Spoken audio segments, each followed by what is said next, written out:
kids, check this out. It's 9 hours into a drive in one day, across 4 states, multiple sites, no tears, no craziness.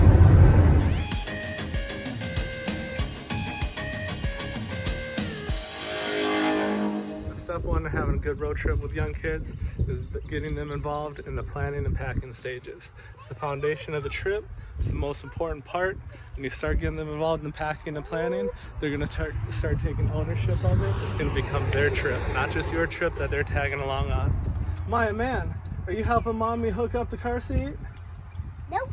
No? You want me to help? I'll help. Our actual last big road trip out to California, we went from LA on a cruise to Ensenada.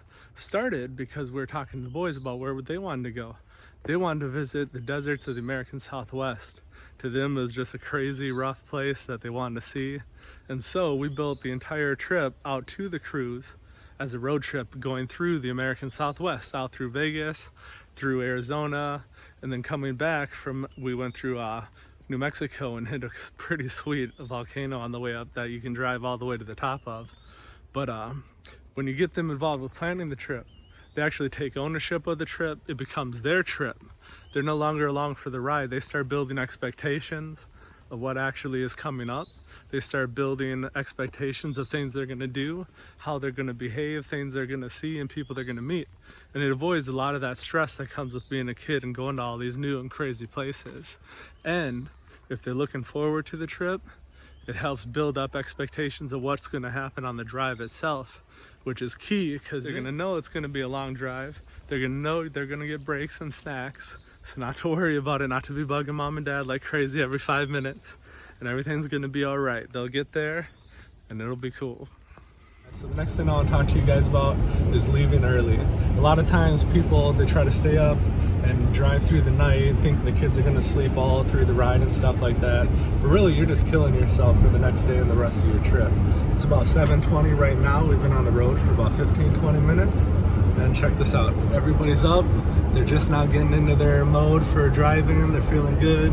We're feeling good. We got a whole bright day here ahead of us. And we're going to be able to finish up a lot of driving. Maya, what's your favorite snack? Zebra cake. Miles, what kind of snack do you got? Snack. So part of being on the road with kids is let them pick out their own snacks. Chances are they're going to pick things you're already getting them anyways, so what's the matter? It gives them a little bit of something to look forward to, and it lets them have a little more ownership of the trip. Now if you notice, Lexi, while you're back there making your Minecraft scene, I notice you're not getting bothered by the little kids in the back seat really, because you're up here in your own seat. Did I let you pick that seat? Yeah. Let your kids pick the seats. They're gonna sit by the people they want to sit with anyways, and the older kids sitting up front by themselves means that she can have access to the cooler and help us out with stuff by giving the little kids all the things they need and ask for throughout the trip. We didn't force her into that position. Yeah, we didn't force her into that, so there you go. Let your kids pick their own seats. So it's leaving time. You got everything packed up. Kids are ready to go get buckled in, but nothing sets the trip off worse than getting 20 minutes in and hearing, "We gotta stop because I gotta go to the bathroom." Before you actually leave, tell your kids and yourself, go to the bathroom one last time. Just try. Even if you don't think you have to go, try as much as you can. So that way you get at least an hour or two into the drive before you actually have to really stop. And it just sets the trip off better. Once you get 100 miles in or so, you feel like you're really hitting the road.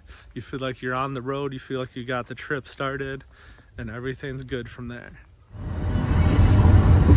So I don't know if you can see what's going on back there, but art supplies, they can take up a lot of time for kids really easy on a road trip. So if you're going down the road, you want to kill some time, don't want a big mess to deal with snacks and stuff, get some kids some crayons, get them some colored pencils, get them a drawing pad or a notebook, see what they got to do. Lexi, do you like your coloring? What are you making back there? A Minecraft scene.